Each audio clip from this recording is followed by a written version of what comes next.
Nós estamos estudando Juízes. Quando você lê na Bíblia os Juízes, se você trocar pelo termo libertador, é a mesma coisa, tá bom? Inclusive, libertador, ele dá uma ideia mais exata desse livro dos Juízes. Eles não eram aqueles que ficavam sentados num concílio julgando os assuntos, não. Eles eram aqueles que pegavam em armas e eles libertavam o povo de Israel de sua opressão. Houve um ciclo que se tornou muito longo, em 300 anos mais ou menos ou mais. O ciclo era esse: o povo desobedecia a Deus, Deus enviava inimigos, invasores para roubar a roça deles. Aí eles ficavam sem ter o que comer. Na angústia eles clamavam ao Senhor. Então, desobediência,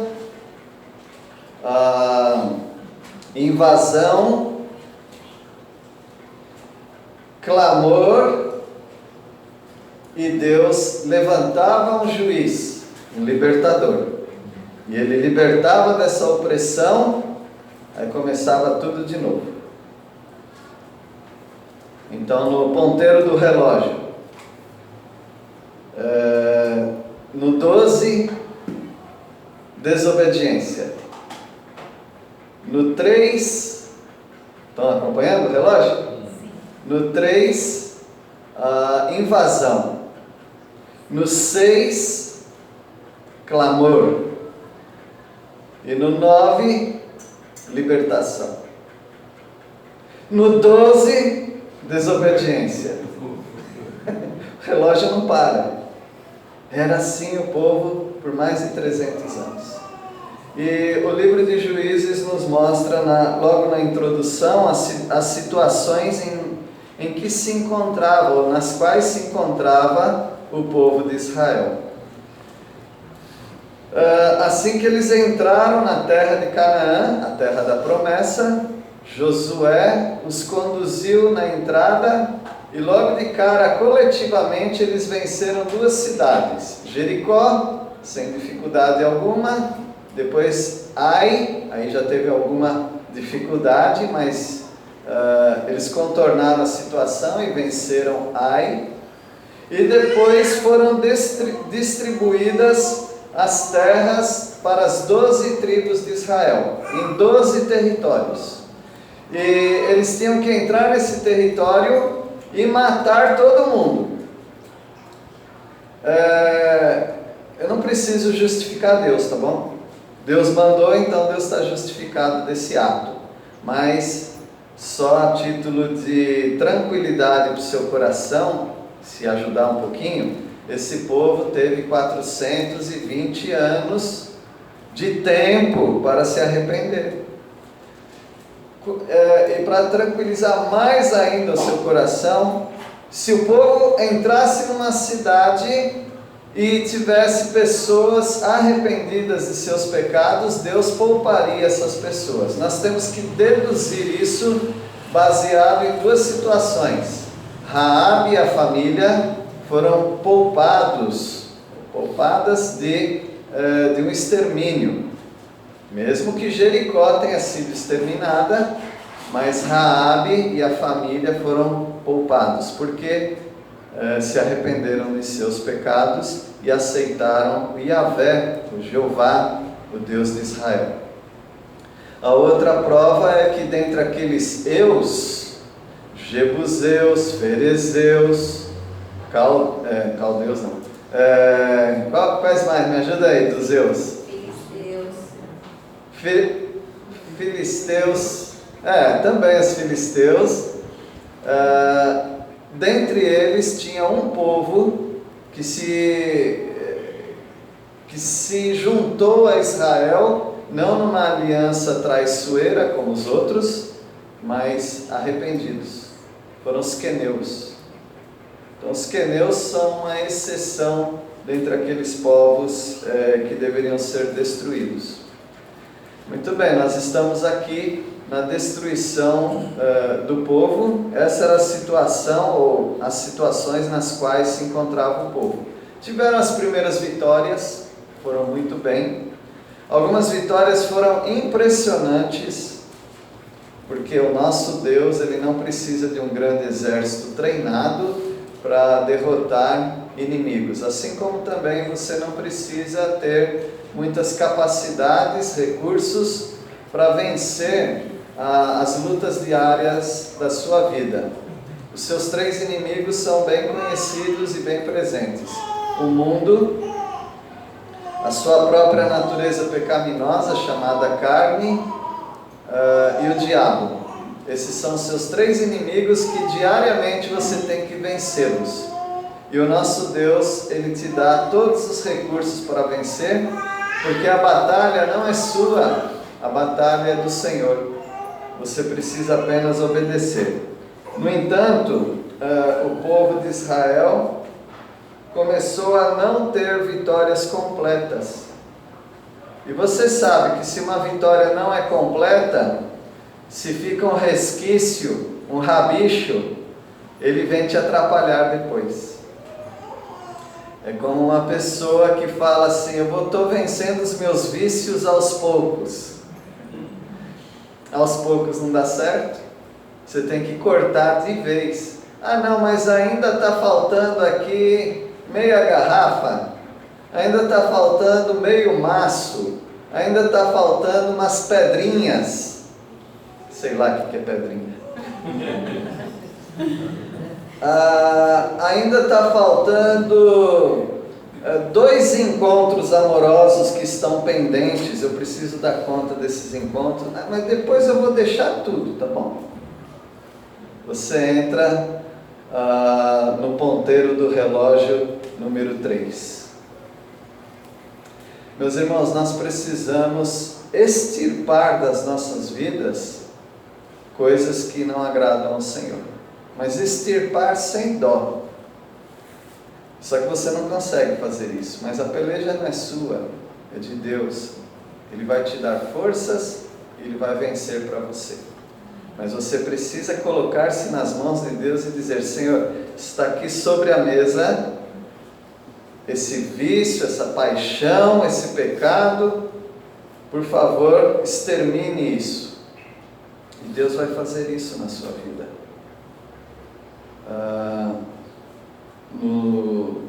A partir do versículo 27, nós vamos ver que a situação que o povo de Israel se encontrava nesse momento, que nós vamos estudar, é um compartilhamento. Que linda palavra, né?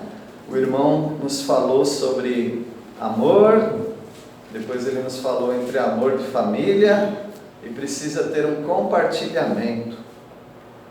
Só que agora esse compartilhamento não é bom não, que eu vou falar para vocês. É um compartilhamento de território com os inimigos. Olha que bonitinho, né?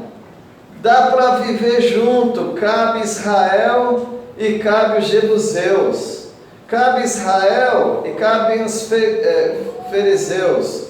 Cabe Israel e cabe todos os cananeus. Não cabem. É só Israel. É a terra, não é de Israel a terra é de Deus para Israel. Em alguns países ditatoriais, o governo chega na sua casa e fala: quantas pessoas estão morando na sua casa? Atualmente 2. Os filhos casaram, foram para outras casas. Quantos filhos vocês tinham? Nós temos 3. Então nós estamos mandando mais 3 pessoas para morar aí na sua casa. Opa! Como assim? É porque você tem muito espaço. Alguns governos ditatoriais, eles têm essa prática. Mas Deus, Ele não queria inquilinos morando com o povo de Israel, era para exterminar. Se alguém quisesse se converter ao Deus de Israel, teria espaço para eles, porque eles se sujeitariam às leis de Deus. Mas fora isso, Deus estava limpando a terra da idolatria, da rebeldia, da imoralidade. Deus estava limpando a terra. Mas o povo achou que dava para morar com eles. Onde cabe um, cabem dois.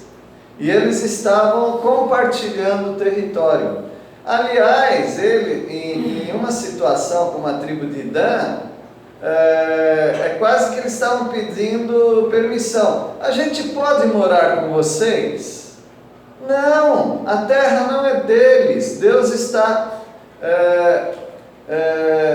desterrando, ou seja, Deus está tirando aquele povo, tirando não falando mora ali, matando mesmo.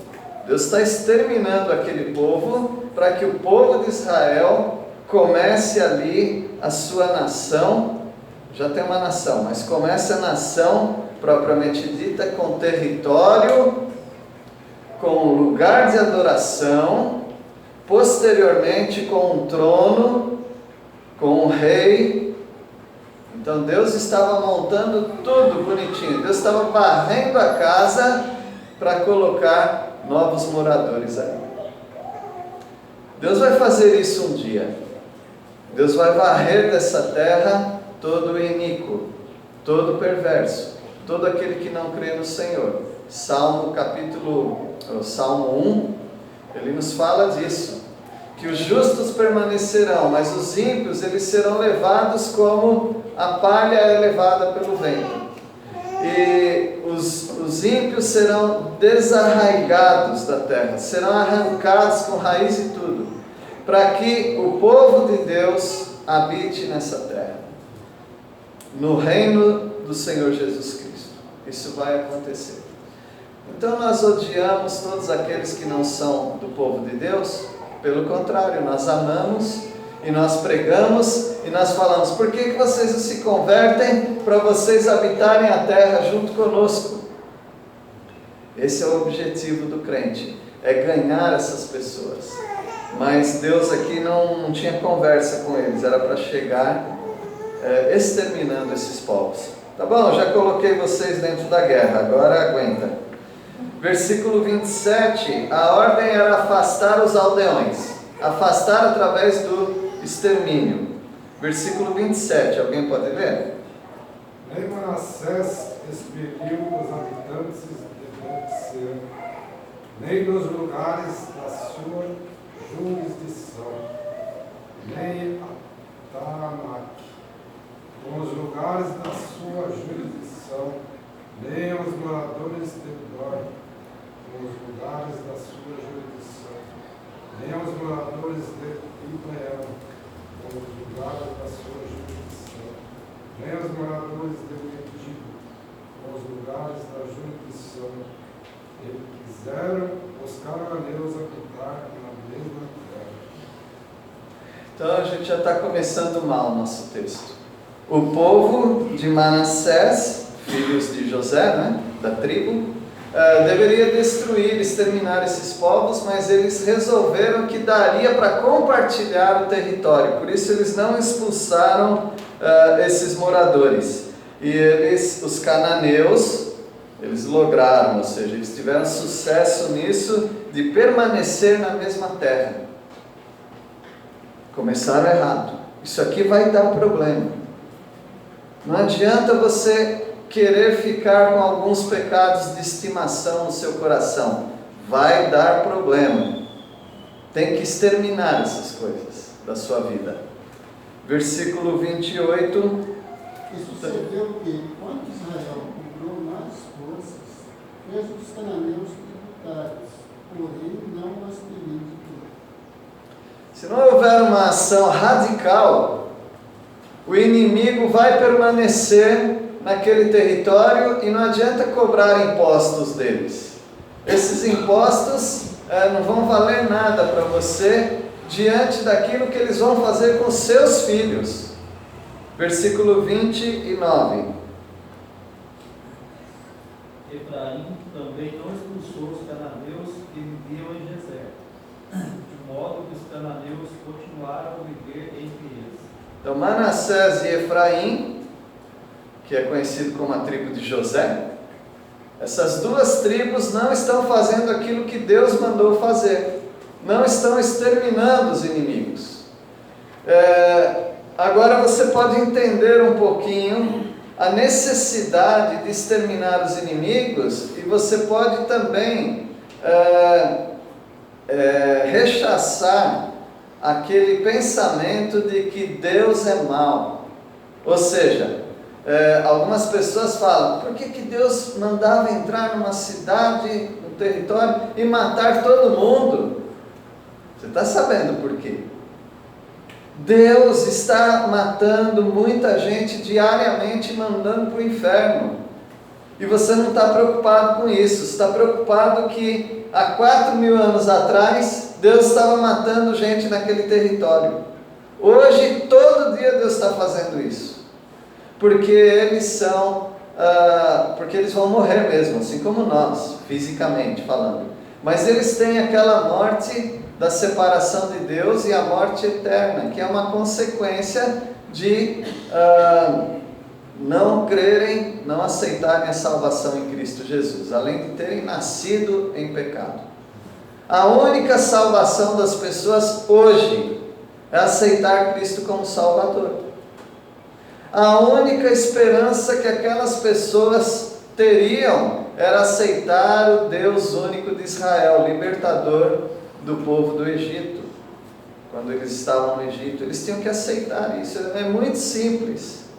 Era muito fácil não morrer nas mãos pesadas de Deus. Era só aceitar essa salvação. Mas eles não sabiam. Lógico que sabiam. Eles temiam a nação de Israel, do único Deus, o Jeová.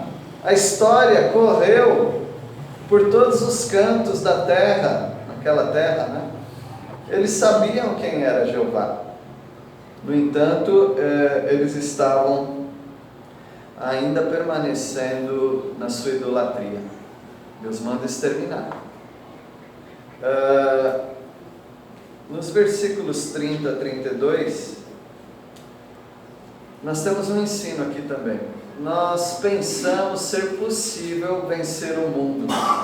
Você acha que é possível andar nesse mundo, andar igual às pessoas desse mundo, fazer amizade com elas? Agora, entenda que quando eu falo amizade do crente com o mundo, não é simplesmente comprar, vender, dar bom dia, boa tarde, ou você ter certas amizades que não afetam a sua crença. Não estou dizendo isso.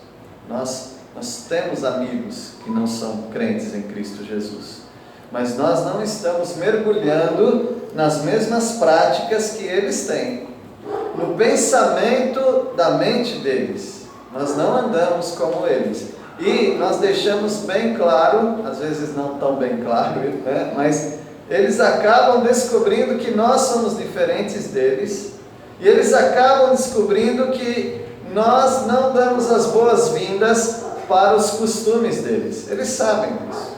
Eles sabem que certas festas eles não devem nos convidar. Eles sabem que certas palavras nós não usamos, e até eles pedem desculpa, às vezes quando escapa, eles falam perto de nós. Eles já estão fazendo separação. Falta você fazer essa separação. Versículo 30. Nem Zebulon expulsou os cananeus que viviam em Quitrone e Naol, mas estes permaneceram entre eles e foram submetidos a trabalhos forçados. Grande coisa. Grande coisa. Olha, nós não expulsamos, mas agora eles são nossos escravos. Você acha que isso resolveu todo o problema? Você acha que escravo não fala? Você acha que escravo não adora? Você acha que escravo não tem maus costumes? Versículo 31. Nem Azé expulsou os que viviam em Acre, Sidom, Alabe, Azim, Elba, Afec e Leona. Azer também não expulsou. Então, a quem está em dívida? Manassés, Efraim, Zebulon, Azer, ou Aser, não sei qual é a pronúncia, parece nome de computador, né? Porém, o que aconteceu com os azeritas de Aser, né? Alguém pode ler? Os azeritas continuaram no meio dos cananeus que moravam na terra, porque não os expulsaram. Interessante. Agora, aqui não fala que os cananeus continuaram no meio dos azeritas. Não está falando isso. Está falando o quê? Os azeritas continuaram no meio dos cananeus.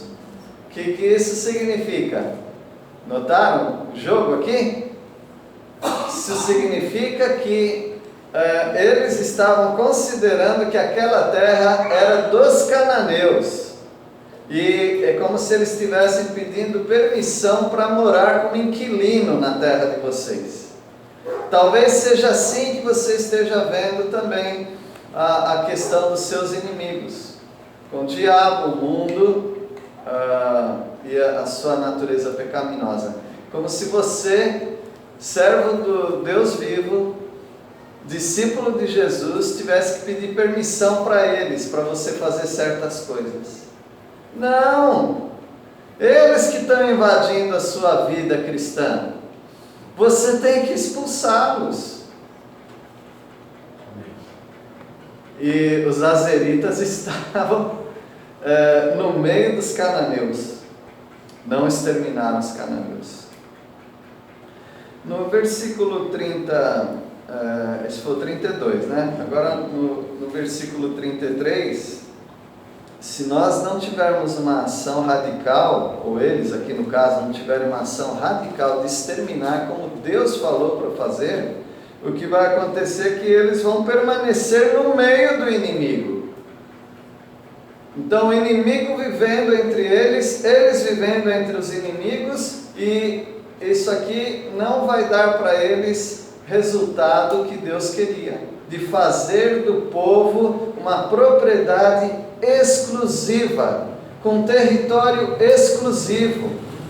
Como Deus não está tendo sucesso na vida de muitos crentes, porque há muitos crentes que não são exclusivamente de Deus. Agora notem que eu já falei que Deus não está tendo sucesso, porque o plano de Deus era um povo na terra para mostrar para o mundo todo um exemplo de que é um povo de Deus. Deus está tendo insucesso por causa do povo. O plano de Deus para nós, igreja, é que a igreja mostre para os outros o que é o exemplo de um povo de Deus. Mas Deus não está tendo sucesso por causa do povo. O povo não está vivendo exclusivamente para o Senhor. Está compartilhando o território com Satanás, com o mundo, com a própria natureza pecaminosa. Nós não somos diferentes daquele povo. Versículo 35 e 36, nós lemos o 33, né? Vamos ler o 30. Nem foi lido, alguém pode ler o 33? Nem Naftali expulsou os que viviam em Bet-Semes e em Bet-Anat. Mas o povo de Naftali também vivia entre os cananeus que habitavam na terra. E aqueles que viviam em Bet-Semes e Bet-Anat passaram a fazer trabalhos forçados para eles. Isso. Outra tribo aqui que estava dividindo o território, compartilhando o território. Naftali ou Naftali, parece naftalina, né? Esse povo também não conseguiu expulsar os inimigos. E fez deles, aqueles que eles conseguiram, fez deles escravos. Mais para frente, muito mais para frente, Salomão, quando foi construir o templo, ele decidiu que não ia usar o povo de Israel para construir o templo. Usou esses escravos aqui.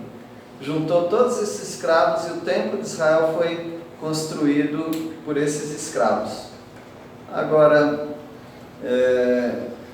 o povo de Israel não deveria ser igual ao Egito de Faraó, colecionando escravos. Esse nunca foi o propósito de Deus para o povo de Israel. Mas houve essa necessidade devido à desobediência. O próprio Josué, ingenuamente, foi enganado pelos gibeonitas, que fingiram ser andarilhos, com as roupas todas velhas, pão bolorento, e fizeram com que Josué aceitasse uma aliança, e os gibeonitas ficaram na terra de Israel, e eles foram cortadores de lenhas, carregadores de água para o povo de Israel. Mas esse não era o objetivo de Deus. Quando Deus fala para exterminar, é melhor obedecer, porque depois você vai ter que ficar negociando. Você precisa ficar negociando com o mundo, dando desculpa para o mundo. Você precisa ficar negociando com a sua carne. Eu trabalhei muito hoje para o Senhor, então eu preciso ter uma compensação, agradar a carne. Você acaba negociando com Satanás, porque a Bíblia diz para não amar as coisas do mundo, senão nós andamos como filhos das trevas, filhos de Satanás, e nós não somos. Então a gente fica negociando uma escravidão com o inimigo, uma filiação com Deus. Você sempre tem que ter um jogo de cintura para viver como um crente de tripla personalidade, não é nem dupla, hein? Satanás, o mundo e a carne. Extermínio total é o que Deus quer para o povo. Se nós não resistirmos ao inimigo, aí o inimigo vai começar a ter força sobre nós. É o que acontece aqui no versículo 34. Quanto à tribo de Dan, os amorreus obrigaram a voltar para a região montanhosa e não permitiram que descesse a planície. O quê?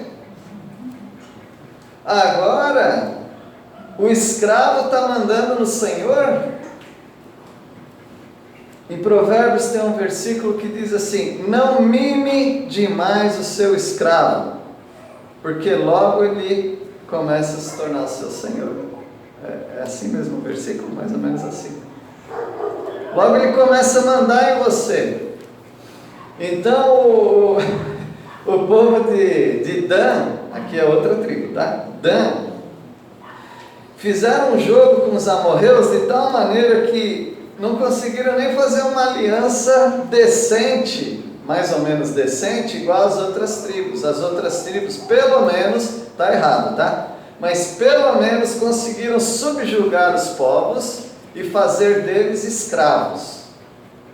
Mas os amorreus falaram para os danitas, né? Falaram para eles: olha, vocês moram lá em cima nas montanhas. Arredaram os filhos de Dan até as montanhas. Arredar quer dizer afastar. Afastar, vocês não moram com a gente. Como se os amorreus falassem: vocês vão nos contaminar. É como se o incrédulo falasse para você: não anda muito comigo que você vai me contaminar, vou virar crente. Está tudo de perna para o ar. Por que isso? Porque não exterminaram os inimigos. E os amorreus começam a mandar nos danitas. Não deixavam descer ao vale. Veja só que presunção do povo. Muito parecido com as nossas situações. E agora no versículo 35, 36, deixa eu já falar de um problema, tá? Que é um problema, a gente não sabe se é de tradução, se é... Alguns falam que esses versículos não deveriam estar aqui. Eu não sei disso, mas que tem uma aparente contradição, tem. Vocês vão perceber já já. A Bíblia é verdadeira, tá bom? A Bíblia não tem falhas. Agora, se nas traduções houve falhas, nas versões, aí ele já não é a palavra de Deus, é a influência e erro do homem. Mas eu não queria esconder isso de vocês, tá? Versículo 35, alguém pode ler? Os amorreus ficaram vivendo nas montanhas de Héres, em Aijalon e em Saalabim, mas o povo da tribo de José os dominou e os forçou a trabalhar para eles. Bom, qual a contradição que parece que está tendo aqui? Não sei se alguém pegou. É que os amorreus estavam próximos de Dan, ou não? Isso é no versículo 34, mas a contradição aqui está com José. A mão de José prevaleceu e fez com que eles fizessem trabalhos forçados. Não é isso que a gente está lendo nos versículos 27 e 29. Veja, 27. Manassés não expulsou os habitantes daquela terra. 29. Efraim não expulsou os cananeus. Agora diz que a mão de José prevaleceu. Quem é José? Manassés e Efraim, né? Então os versículos já haviam falado que Manassés e Efraim não conseguiram conquistar os povos. E aqui diz que José prevaleceu. Então nós não sabemos se ele está falando que alguns remanescentes de Manassés e de Efraim tiveram sucesso. Não a tribo toda, mas alguns. Nós não sabemos disso, né? E também, alguns talvez estão dizendo, ou talvez não, estão dizendo que Manassés e Efraim não conseguiram conquistar aquelas cidades. Mas essas outras do versículo 35, eles conseguiram conquistar. Entenderam? Um probleminha aí. Pastor João Melo. Pastor, aqui na NVI, está dizendo a tradução talvez ajude um pouco. Pode ser? Porque eles dizem que há um problema de tradução aqui. Diz assim, mas quando as tribos de José ficaram mais poderosas. Isso talvez ajude. Talvez eles não conseguiram no primeiro momento e depois se fortaleceram. Pode ser. Obrigado. Todo mundo tentando ajudar o pastor aqui, passando vergonha. Mas é isso. O ensino básico de todo esse texto foi este, que vocês vão me falar agora. Qual é o ensino básico de todo esse texto que nós estudamos? Para encerrar, versículo 36, guarda aí. O limite dos amorreus foi desde subida de Acrabim, desde Sela para cima. São as cidades que no mapa antigo daria para ver. Quem estava falando? Alguém ia falar? Qual é o ensino todo dessa porção das Escrituras? Qual ensino ficou? Extermine completamente os seus inimigos. Extermine completamente seus inimigos. Quer dizer que nós temos direito para matar? Nós não estamos na mesma batalha deles de conquistar territórios, desculpa a redundância, territórios terrenos. Nós não estamos ocupando lugares na sociedade. Nós estamos falando de uma luta espiritual hoje da igreja. E nessa luta espiritual você precisa vencer seus inimigos. E vamos ler alguns versículos. Esses aqui nós terminamos, tá? As situações nas quais se encontrava o povo. As primeiras vitórias, depois vitórias impressionantes e por último nessa porção das Escrituras, um compartilhamento do território com os inimigos. Já pegamos o ensino básico disso. E para nós tentarmos aplicar nas nossas vidas, que os nossos inimigos são o diabo, o mundo e eu mesmo, ou a velha natureza. Você precisa exterminar os seus inimigos. Então vamos para Pedro, só em Pedro agora, tá? 1 Pedro 1,14. Todo mundo lá em Pedro, por favor. 1 Pedro 1,14. Pensando nesse extermínio que não houve, eles falharam, vamos também nós aprender com isso e não falharmos como eles. Nós precisamos derrotar os nossos inimigos. Nós não podemos ficar na passividade. Nós temos que invadir, senão vai fazer igual Dan. Dan que manda o povo os amorreus que mandam a tribo de Dan para as montanhas. Vocês moram longe de nós. Senão o mundo vai começar a mandar em nós. Satanás vai começar a mandar em nós. E a sua velha natureza vai começar a conduzir sua vida. 1 Pedro 1,14. Alguém pode ler?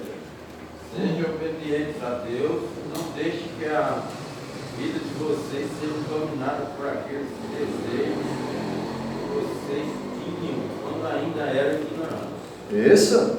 Sejam obedientes. Eles foram obedientes? Não deixe que o mundo te domine. O mundo dominou a eles? Sim. Então hoje você tem um ensino da palavra de Deus para não acontecer o mesmo que aconteceu com eles. 1 Pedro 1, versículo 22. Agora que vocês purificaram a sua vida pela obediência à verdade, visando ao amor fraternal e sincero, amem sinceramente uns aos outros de todo o coração. Vocês já purificaram a sua alma. Então nós não estamos vivendo como os amorreus, como os cananeus, os jebuseus. Nós não estamos vivendo como eles. Eles vivem uma vida distante de Deus. Nós vivemos uma vida para Deus. O que nós fazemos? Nós amamos aos nossos irmãos. Nós não temos direito para odiar os incrédulos. Mas os incrédulos são objeto da nossa compaixão. Para nós trazermos esses incrédulos para habitar conosco, no sentido espiritual, para nós também os amarmos como nós amamos como irmãos. Se você não tem um irmão da carne crente, você pode amá-lo como um irmão da carne, mas você não consegue amá-lo como um irmão em Cristo, porque ele não é. Você pode amar uma mãe com um amor filial por ela, porque ela deu a vida dela para cuidar de você. Mas infelizmente você não consegue amá-la como uma irmã em Cristo, porque ela não é. Então notem, essa separação tem que ser feita aqui na sua cabeça. Você precisa entender isso. Versículo 1, capítulo 2 agora. Versículo 1. Portanto, abandonem toda a maldade, todo engano, hipocrisia e inveja, bem como todo tipo de maledicência. O versículo começa com um termo militar, despojando-vos. Você tem que despojar, assim como eles tinham que despojar aqueles inimigos. Inclusive Deus falou para 2 cidades, 2 territórios: entrem no nenhum despojo, matem animais, destruam as casas e destruam as plantações, tudo, em 2 territórios. Nos demais ele falou: não, aproveitem as casas e as plantações deles, porque vocês vão morar aqui. Mas de modo geral, para a vida cristã, você não aproveita dessas coisas. Agora, você tinha uma profissão antes de se converter, traga junto, vai ser útil na obra de Deus, tá bom? Não despojem da sua profissão. O meu avô era seresteiro, ele tocava violão nas noites, nas portas das casas das moças, ele com os seresteiros dele, ele praticava seresta, ele cantava nesses lugares. Quando ele se converteu, ele jogou fora a viola dele. E ele não tocou mais, nunca mais. Uma pena, né? Porque Deus deu para ele esse talento, ele poderia estar tocando. Só trocar as letras. Hã? Só trocar a letra. Não precisa nem trocar as cordas, só as letras. É assim. Agora eu já conheço também um outro, mas não vou falar quem é. Que ele aproveitou o talento dele que Deus deu e ele não toca na igreja, ele toca nos barzinhos. Já foi o contrário. Meus irmãos, nós vamos despojar aquilo que não interessa para a obra de Deus. Nós vamos despojar das coisas da carne, maldade, dolo, hipocrisia, invejas, toda sorte de maledicência, é o que Deus fala. Exterminar mesmo, não dá para ficar com essas coisas. Esse foi o 2:1, 2:11 agora. Amados, insisto em que, como estrangeiros e peregrinos do mundo, vocês se abstenham dos desejos carnais e guerreiam contra vocês. Destrua esses desejos da sua carne, no poder do Espírito Santo. Submeta-se ao Espírito Santo e Ele vai tirar tudo. O meu problema com grupos de apoio, isso eu já tenho falado sempre, é a quantidade de tempo que eles ficam gastando afagando os vícios deles. Como se fosse um grande trunfo. Eu conheço irmãos aqui da igreja, pela graça de Deus, que viveram a mesma vida que eles, mas não ficaram em grupo de apoio não. Despojaram de tudo, tocam a vida. Se eles têm alguma dificuldade ainda com aquilo, e devem ter, né? Eles simplesmente não olham para o copo que está vermelho espumando, só isso. Viram o rosto para o outro lado e toca a vida. Evita o primeiro copo. Eles não ficam afagando, eu era isso, eu era aquilo, eu fazia isso, eu fazia aquilo. Não, você só está valorizando seus pecados passados. Hoje o que eu sou em Cristo, o resto, eu matei tudo. Então, aproveitando esse gancho aí, na igreja, ore pelo Betão. Betão é aquele irmão, aquele amigo, aliás, que ele ainda não é nosso irmão, mas ele é lá de Albertina e conseguimos internar ele no hospital aqui sexta-feira, depois de muita luta. Ele veio, ficou até 11 horas para ser atendido e aí entrou em abstinência, mandaram ele entrar e tomar um banho para poder ir ficar internado. Ele fugiu, foi parar em Albertina de novo a pé. Aí à tarde conseguiram achar ele muito ruim, já bêbado. Aí trouxeram novamente e o doutor Fernando conseguiu internar ele ali. E a gente que viveu a vida do álcool, a gente sabe que esse dia está sendo difícil para ele. Provavelmente ele vai estar amarrado hoje, porque a situação é difícil, né? Atualmente. Então, o Betão parece das nossas orações para ele aguentar. Betão, né? Betão. Já tenho falado aqui. Para ele sair dessa situação aí, da experiência aí, e nós conseguir, pela ajuda de Deus, mostrar para ele o caminho correto. Obrigado. 4:1.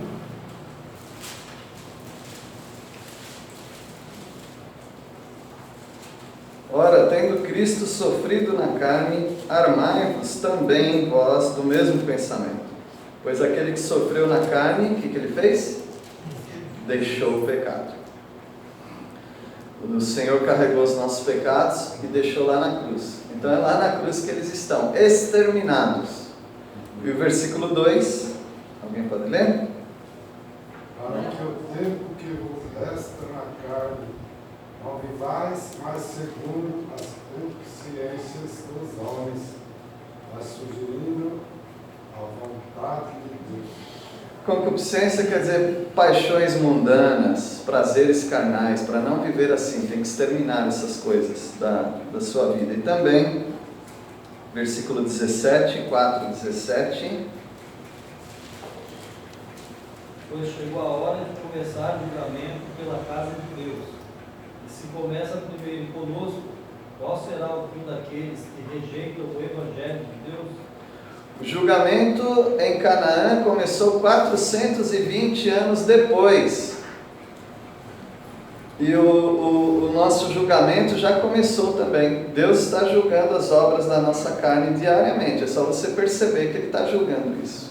Então você precisa cooperar nesse julgamento para serem exterminados, extirpados da sua vida os males que nos acompanham, né?